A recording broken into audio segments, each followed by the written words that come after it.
Jane Wood is counting down the days to summer. She can't wait to wear strappy sundresses in the sunshine. She's even looking forward to putting on a bikini. It's been a long while since she felt this body confident, though it's not because she's been on a diet. Rather, for the first time in years, Jane's breasts will be the same size. To many, having lopsided breasts where one is much smaller or differently shaped than the other may sound a trivial issue. But Jane is one of a significant number of women who say it can be devastating. My husband was always reassuring me that he found me attractive, but it was about how I viewed myself, and it made me very self-conscious and unhappy. Jane, 46, says, "My right breast was at least a cup size smaller than the left and was also a lot saggier. I used to compare it to a wet teabag. When my husband and I were intimate, I'd be thinking about my breast instead of relaxing, and on holiday I hated wearing bikini tops. It didn't make me feel why." Jane, who is training to be a psychotherapist and has 4 children in their 20s, adds, "It was really difficult buying bras. I would have to buy for my larger breast, so it never fit my right breast properly.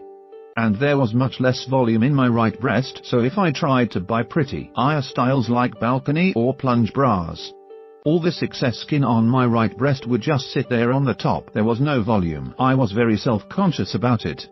If I was wearing an evening dress, I would be constantly adjusting my right breast to make sure it would stay in place.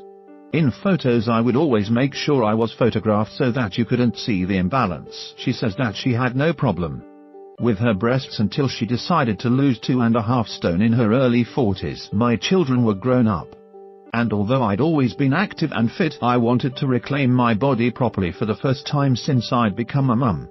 So I went on a diet. It was great for my figure, except that while I'd always had very full boobs, I lost a lot of fullness.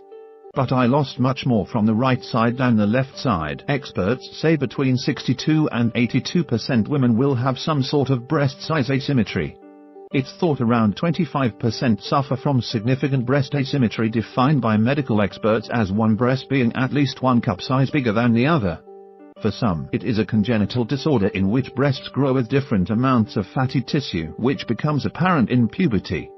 Dr. Jenny Burbidge, who researches breast biomechanics at the University of Portsmouth, says other causes are weight loss, pregnancy, or breastfeeding. It's been reported that the issue of asymmetry gets worse as breast size gets larger, she adds.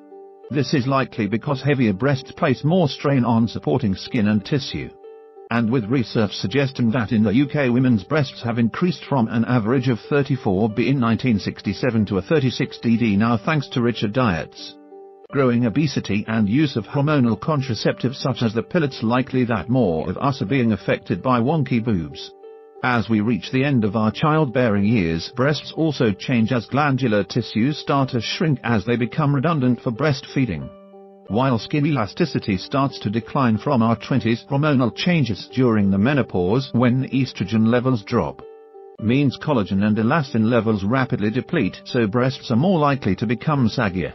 Dr. Burbidge adds, research suggests that for most women with an asymmetry, the left breast will be the larger one.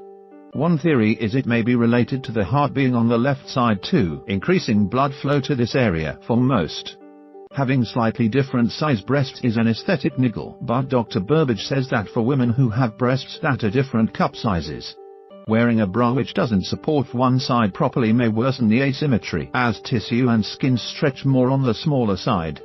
But as Jane attests, while buying bras and clothes is a challenge, what is more demoralizing is the psychological impact. Leah Knight, 24, a student from Brighton, has felt desperately self-conscious about her figure since she was 15. When a girl at school commented on her lopsided breasts in the PE changing room, "It's played on my mind ever since," she says.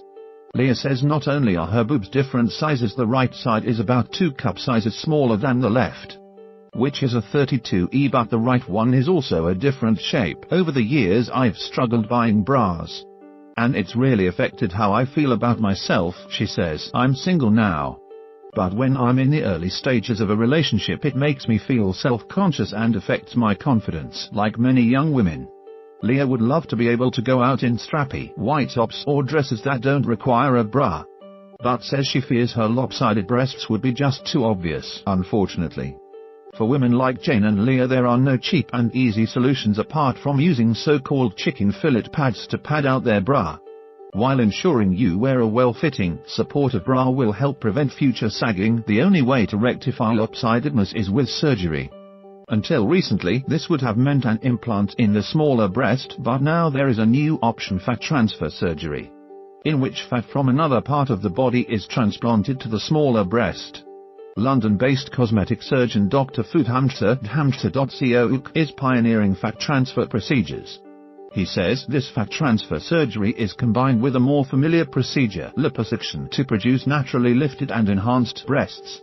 If the fat cells are placed under the skin in small tunnels, the cells will increase the size of the breast. Fat transfer procedures eliminate some side effects associated with silicone or saline implants, which include a higher risk of certain cancers and potential leakage, and gives a more natural result. It's also better in terms of future breast health, as it doesn't impede ultrasound scans and mammograms. It is, however, still expensive and carries the risks associated with going under the knife under general anesthetic. Leah is undergoing the procedure later this month, with her mum, Mandy, footing the bill. Mum never realized how it was making me feel.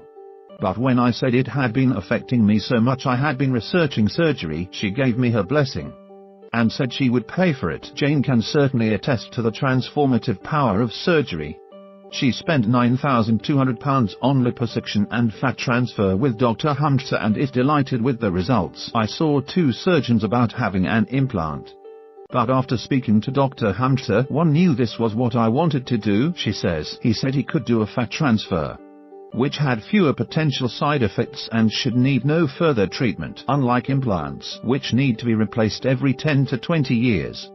Fat transfer should have permanent results. Jane admits her husband of 24 years, Mark, 56, a community nurse, tried to talk her out of it because of the risks associated with surgery, but when she remained determined, he agreed to support her.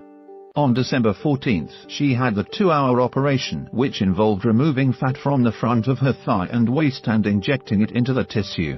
It left 3 tiny scars. Now the healing is well advanced. How does she feel? Delighted, she says. Both my boobs are where they should be, and they don't look lopsided. I can't wait for summer. Tell me where the freak's at.